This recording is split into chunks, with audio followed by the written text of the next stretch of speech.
বৰপেটাৰ অন্যতম অপেচাদাৰী নাট্য দল মুখাৰ উদ্যোগত বৰপেটাত অনুষ্ঠিত আন্তঃৰাষ্ট্ৰীয় নাট্য মহোৎসৱৰ সফল সামৰণি। মুখাৰ উদ্যোগত ৩ ফেব্ৰুৱাৰীৰ পৰা ৬ ফেব্ৰুৱাৰীলৈ ৪ দিনীয়াকৈ অনুষ্ঠিত বিষ্ণুজ্যোতি আন্তঃৰাষ্ট্ৰীয় নাট সমাৰোহত অসমৰ লগতে বাংলাদেশ, মুম্বাই আৰু ছিকিমৰ আগশাৰীৰ নাট্য দলে অংশগ্ৰহণ কৰে। মঙলবাৰে বিশ্বনাথ চাৰিআলিৰ বৰ্ণমে ৩টা ৰঙীন পখিলা নামৰ নাটখন পৰিৱেশন কৰাৰ লগতে বাংলাদেশৰ বিৱৰ্তন জচুৰ নামৰ দলটোৱে পৰিৱেশন কৰে বিবাহ প্ৰস্তাৱ নামৰ নাটখন। মুখা বৰপেটাৰ ৰূপালী জয়ন্তী উপলক্ষে বৰপেটা জিলা পুথিভঁৰাল প্ৰেক্ষাগৃহত অনুষ্ঠিত নাট সমাৰোহত অগণন দৰ্শকে উপভোগ কৰে দুয়োখন নাট।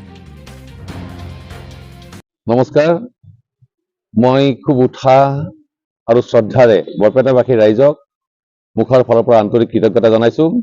যোৱা 4 দিনে যি আন্তঃৰাষ্ট্ৰীয় নাট সমাৰোহ হ'ল, বাংলাদেশ, ছিকিম, মুম্বাই, বিশ্বনাথ চাৰিআলি, গুৱাহাটীকে ধৰি গোটেই ভাৰতবৰ্ষৰ বিভিন্ন ঠাইৰ লগতে ভাৰতবৰ্ষৰ বাহিৰৰো নাটক আহি ইয়াত নাট মঞ্চস্থ কৰিলে। আপোনালোকৰ উপস্থিতি আৰু সহায় সহযোগিতাত আমি ইমানেই সফলতা লাভ কৰিছোঁ যে অনাগত দিনত আমি ইয়াতকৈ আৰু দুগুণ উৎসাহেৰে, দুগুণ মৰমেৰে, দুগুণ চেনেহেৰে আপোনালোকৰ আশীৰ্বাদ মূৰত লৈ আমি আৰু অধিক ব্যয়বহুলভাৱে নাট সমাৰোহ আয়োজন কৰিম। অপেচাদাৰী নাট্য জগতখনক আমিও এনেকে মুখাই কিবা এটা দিয়াৰ চেষ্টাত অনাগত দিনত আকৌ নাট সমাৰোহ পাতিম। মই ধন্যবাদ জনাইছোঁ বৰপেটাবাসী ৰাইজক, নাট্য দলসমূহক। গতিকে মই কি ক'ম, আনন্দত মন ভৰি আছে। আজিৰ এই যি সফলতা, যি আমি সফলভাৱে শেষ হ'লো, তাৰ কাৰণে অশেষ কৃতজ্ঞতা।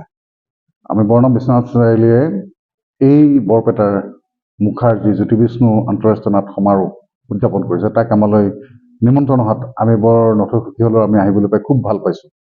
আৰু এইটো প্ৰথম বৰপেটাত আমাৰ নাট সমাৰোহত অংশগ্ৰহণ কৰা, আমাক নিমন্ত্ৰণ জনোৱাৰ কাৰণে প্ৰথম আমাৰ।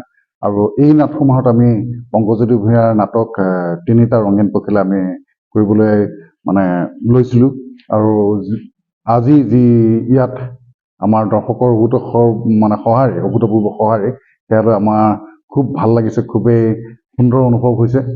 আৰু এইখিনিতে মই কওঁ, বৰ্ণমে ইতিমধ্যে এইখন নাটক লৈ বহুখিনি যাত্ৰা কৰিছে।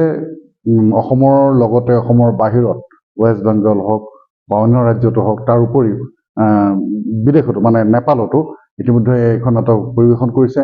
আৰু আজি এই মুখাৰ জ্যোতি বিষ্ণু আন্তঃৰাষ্ট্ৰীয় নাট সমাৰোহত আমাৰ বৰ্ণমৰ এই 3টা ৰঙীন পখিলা মঞ্চস্থ কৰি দৰ্শকৰ অভূতপূৰ্ব সঁহাৰিয়ে আমাক যথেষ্ট উৎসাহিত কৰিছে। তাৰ বাবে বৰপেটাবাসী ৰাইজক আমাৰ তৰফৰ পৰা আন্তৰিক ধন্যবাদ জ্ঞাপন কৰিছোঁ।